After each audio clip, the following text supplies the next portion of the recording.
نحمده ونصلي ونسلم على رسوله الكريم اما بعد.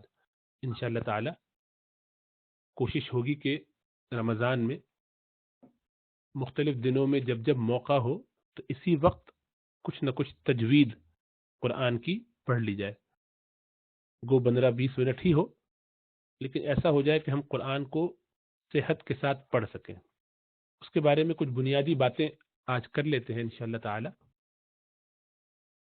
تجوید کے لفظی معنی تحسین کے ہیں، یعنی جود یجود تجویدن کے معنی ہے حسن یحسن تحسینا، یعنی خوبصورت کرنا، عمدگی سے کسی چیز کو عمدہ کرنا، اچھا کرنا، بیوٹیفائی کرنا.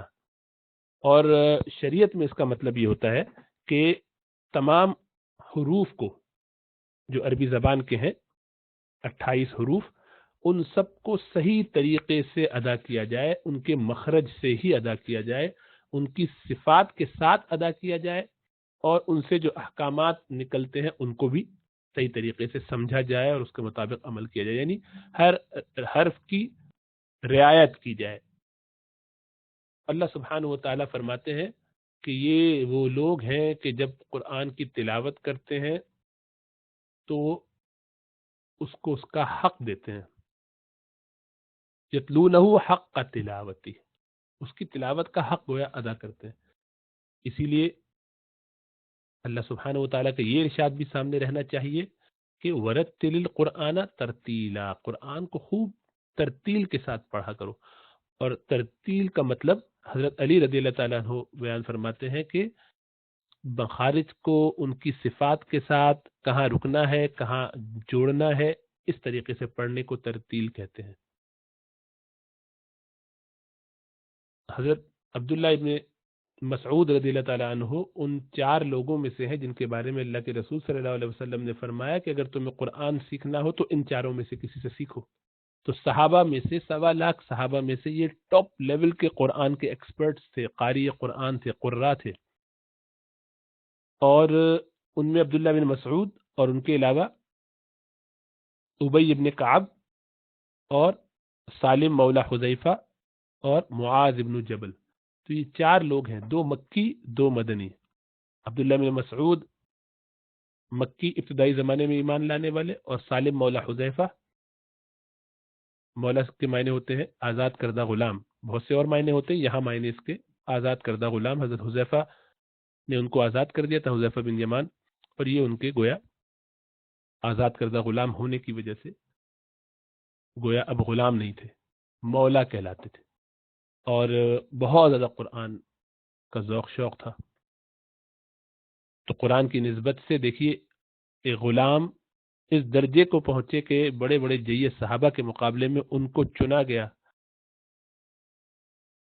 اسی لیے حضرت سالم کے بارے میں حضرت عمر فاروق فرمایا کرتے تھے اگر وہ ہوتے تو ان کو امیر منتخب کرتا، ذمہ داریاں ان کو دی جاتی بڑے لوگوں میں سے. بہرحال حضرت سالم. اسی طریقے سے مدنی 2 صحابہ کون ہیں؟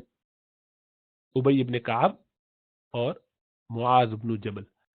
تو حضرت عبداللہ بن مسعود کے سامنے کسی نے یہ تلاوت کر دی انما صدقات للفقراء والمساکین، تو انہوں نے روکا، کہا کہ نہیں، اس طرح نہیں، ہمیں قرآن اس طرح نہیں سکھایا گیا، بلکہ ہمیں انما الصدقات للفقراء والمساکین، اس طرح جہاں جیسے کھینچنا ہے ویسے پڑھو.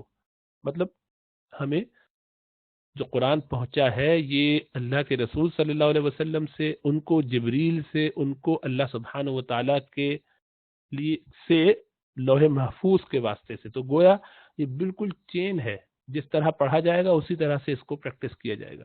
قرآن کی تجوید سیکھنے کے 2 انداز ہیں، 2 طریقے ہیں، اور دونوں ہی اہم ہیں. پرانے زمانے میں طریقہ روایہ تھا جو بڑا آسان تھا، استاد جیسے کہتا طالب علم اس کو ویسے ہی پڑھ لیتا. جیسے آج بچوں کو پڑھایا جاتا ہے، جس طرح اس کے سامنے پوئم سنائی جاتی ہے وہ بچہ پڑھ لیتا ہے، بچے کو ABCD سنایا جاتا ہے وہ اس کو یاد کر لیتا ہے. یہ طریقہ روایت ہے، بس سیدھا سیدھا ڈائریکٹ استاد سے پڑھ لیا جائے، جیسا وہ کرے ویسی کاپی کر کے اس کو یاد کر لیا جائے. یہ ابتدائی زمانہ، اس میں لوگ سنتے تھے، سمجھ لیتے تھے. اب ہمارے یہاں مسئلہ یہ ہے کہ غلط طریقے سے پڑھنا عادت بن چکا ہے. کسی نے نانی دادی سے پڑھ لیا ہے، کسی نے محلے میں کسی سے آپا سے خالہ سے پڑھ لیا ہے، اور اب جو ہے وہ غلط ڈرائیونگ کرنے لگا ہے. ایسے شخص کو دوبارہ بتایا جائے صحیح طریقہ تو بہت مشکل ہوتا ہے. اس کو تو رول سمجھانے پڑتے ہیں، تو اس کے لیے طریقت درایا ہے. طریقت الدرایا کا مطلب یہ ہے کہ اس کو رولز وغیرہ بتائے جائیں، احکامات سمجھائے جائیں، ایک ایک بات بتائی جائے کہ یہ کیوں، تو پھر اس کی عقل شریف میں آتا ہے اور پھر وہ اپنی اس غلطی کی اصلاح کر پاتا ہے، ورنہ وہ بری عادتیں اس کی درست نہیں ہو پاتی. ہم کوشش کریں گے کہ دونوں طریقے پہ چلیں، تو آپ کو رولز بھی بتا دیں گے اور اس کے بعد اس کی اپلیکیشن بھی ساتھ کریں گے انشاءاللہ تعالی.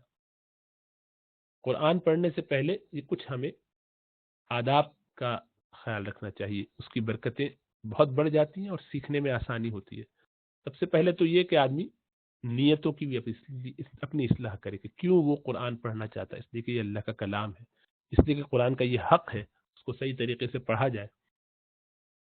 کسی پر روب ڈالنے کے لیے نہیں، کسی کو بتانے کے لیے نہیں کہ ہم بھی قرآن پڑھتے ہیں سیکھتے ہیں.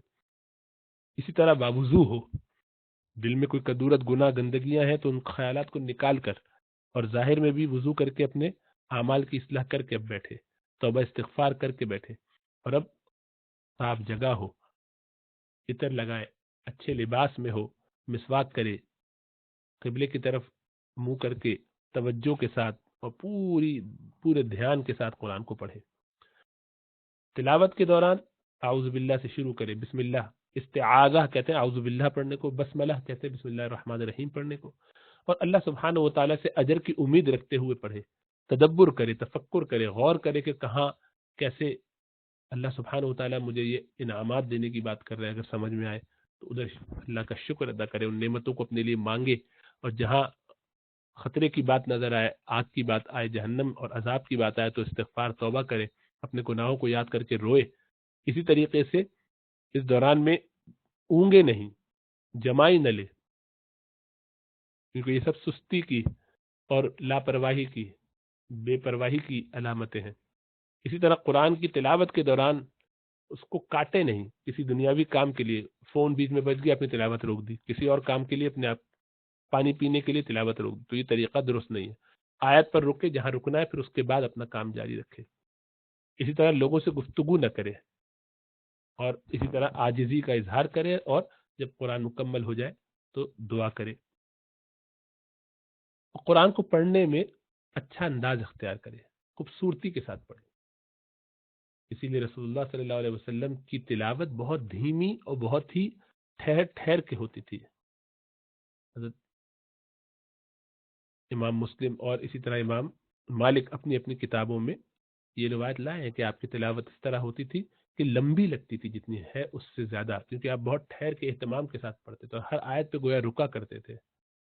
اور اسی لیے آپ کا یہ ارشاد بخاری شریف میں ہے کہ زین القرآن باصواتکم، او کما قال کہ قرآن کو اپنی خوبصورت آوازوں سے اور خوبصورت بناؤ، یعنی قرآن کو پڑھتے ہوئے بڑا پیارا انداز اختیار کرو تلاوت، لیکن اس میں ذہن میں رہے کہ گائے نہیں، قرآن کو گانے کی طرز پہ نہ پڑھے. ایسے نہ پڑھے کہ جس سے سننے والے کو لگے کہ یہ کسی ٹیون کے اوپر قرآن کی آیات پڑھ رہا ہے. اور ایک حدیث میں یہ کہ جو قرآن میں غنا نہیں کرتا، یعنی قرآن کو پڑھتے ہوئے ذرا آواز میں ایک ہلکا سا ترنم نہیں رکھتا، ہلکا سا اس میں انداز نہیں رکھتا، تو ایسا شخص ہم میں سے نہیں. مطلب یہ کہ تھوڑی سی اس میں کوشش کرنی چاہیے، آواز ہلکی پھلکی اچھی کرے.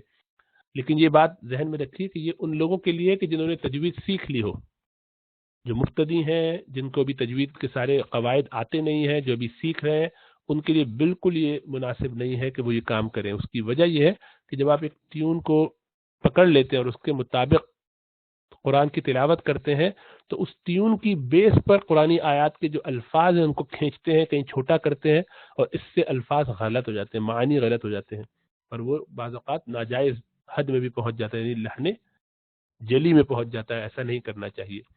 تو جب آپ مضبوط ہو جائیں، مخارج سمجھ لیں، تجوید سمجھ لیں، صفات حروف کو جان لیں، تو اب جب آپ کوئی بھی ٹیون سے پڑھیں گے وہ بہت اچھی ہوگی، اس میں غلطی نہیں ہوگی. اسی لیے اچھی ٹیون کے ساتھ پڑھنا چاہیے، لیکن سیکھ لینے کے بعد، تاکہ آپ اس ٹیون کی بیس پر قرآن کو نہ کھینچیں، بلکہ قرآن کی آیات کو ان کے حساب سے پڑھیں، مخارج کے حساب سے. اب جو ٹیون ہوگی وہ اتنی خوبصورت ہوگی، اور یہ قرآن کے معجزات میں سے ایک معجزہ ہے کہ دیکھیے دنیا میں جو لوگ تھوڑا بہت ذوق رکھتے ہیں گانا موسیقی وغیرہ کا، کچھ گاتے ہیں یا سمجھتے ہیں ان باتوں کو، کچھ اس کے اتار چڑھاؤ کو پہچانتے ہیں، آوازوں کی لے کو جانتے ہیں، ردم کو جانتے ہیں، وہ یہ اچھی طرح جانتے ہیں کہ گانوں کے جو شاعری ہے، گانوں کی اشعار جو ہیں، ان اشعار کے خاص اوزان ہوتے ہیں، اور ایک شعر پر یا ایک گانے کی جو ایک پوری گانا ہے اس پر 1 2 5 10 15 20 زیادہ سے زیادہ آپ مختلف دھنیں بنا سکتے ہیں۔ یہ نہیں ہو سکتا کہ آپ لا تعداد دھنیں اس پر بنائیں، اس لیے کہ وہ خاص اسکیل پر چل رہی ہے، اور قرآن چونکہ شاعری نہیں ہے، میرے رب کا کلام ہے، اور اس قدر زبردست ہے کہ اس وقت دنیا میں اگر 10 لاکھ حافظ ہیں اور وہ اپنے اپنے انداز سے پڑھتے ہیں، سب تجوید کی رعایت کرتے ہوئے بالکل مختلف انداز سے پڑھیں گے، تو آپ دیکھیے کتنی نئی نئی انداز کی آپ کو قراتیں مل جائیں گی حفاظ کی، الحمدللہ۔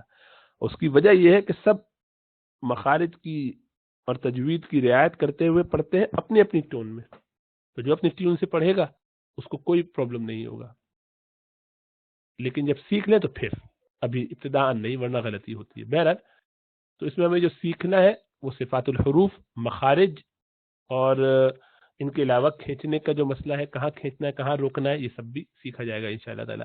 2 قسم کی اس میں غلطی ہوتی ہے، لحن خفی اور لحن جلی۔ لحن جلی جو بڑی بڑی غلطی ہے جس سے معنی بگڑ سکتے ہیں، جو گناہ ہو سکتا ہے، اور لحن خفی ہلکی ہے، مثال کے طور پہ پیش کو زبر پڑھ دیا، انعمتا کو انعمتو پڑھ دیا جہاں پر ہے سورہ فاتحہ میں، تو اس کا مطلب یہ ہوگا کہ جن پر میں نے انعام کیا، حالانکہ ہم کہہ رہے ہیں جن پر آپ نے انعام کیا ان کا راستہ سکھائیے۔ اسی طرح فکسرہ کو اللہ فرماتے ہیں، آپ اس کو سین کی طرح پڑھتے ہیں تو اس کا مطلب ہے کہ اللہ فرماتے ہیں پھر اللہ نے تم کو زیادہ کر دیا، کثرت سے کر دیا، آپ کہہ رہے ہیں فکسرکم یعنی اللہ نے تم کو توڑ دیا، نعوذ باللہ، تو الٹا ہو گیا بالکل معنی۔ عصا کے مطلب ہوتے ہیں نافرمانی کرنے کے لیے، اور عصا کے مطلب ہے عنقریب، امید ہے، دونوں کے معنی بدل جائیں گے۔ اسی طریقے سے یہ بڑی غلطیاں ہیں، اس سے معنی بدل جاتے ہیں۔ ان کے مقابلے میں لحن خفی جو ہے وہ ہلکا ہے، اس سے بعد یعنی خلل تو پیدا نہیں ہوتا معنی میں، لیکن صفات پوری طریقے سے ادا نہ کرنے کی وجہ سے وہ حسن جاتا رہتا ہے جو قرآن کا ہے، اور قرآن میں تو مستقل کوشش کرنی چاہیے، اس لیے کہ میرے رب کو اپنی کائنات میں ہر چیز میں سب سے زیادہ محبوب ہے، اس لیے کہ اللہ سبحانہ و تعالیٰ کی مخلوق نہیں ہے بلکہ اللہ سبحانہ و تعالیٰ کی اپنی صفت ہے، اس کی ذات سے نکلا ہوا کلام ہے، تو بہت ہی قیمتی ہے، اس میں بہت زیادہ احتیاط کرنا چاہیے۔ مخارج کا التزام کرنا یہ واجب ہے، جو اس میں غلطی کرے گا یہ حرام ہے، گناہ ہے۔ ہا کو خا پڑھ دیا یا ہا پڑھا تو معنی بگڑ سکتے ہیں، اس لیے بہت بچنا چاہیے۔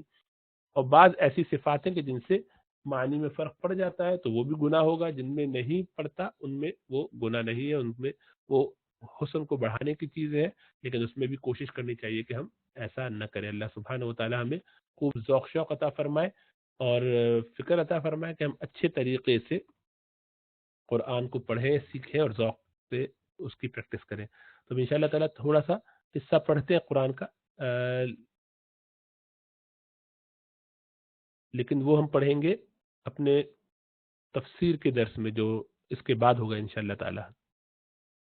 السلام علیکم ورحمۃ اللہ وبرکاتہ۔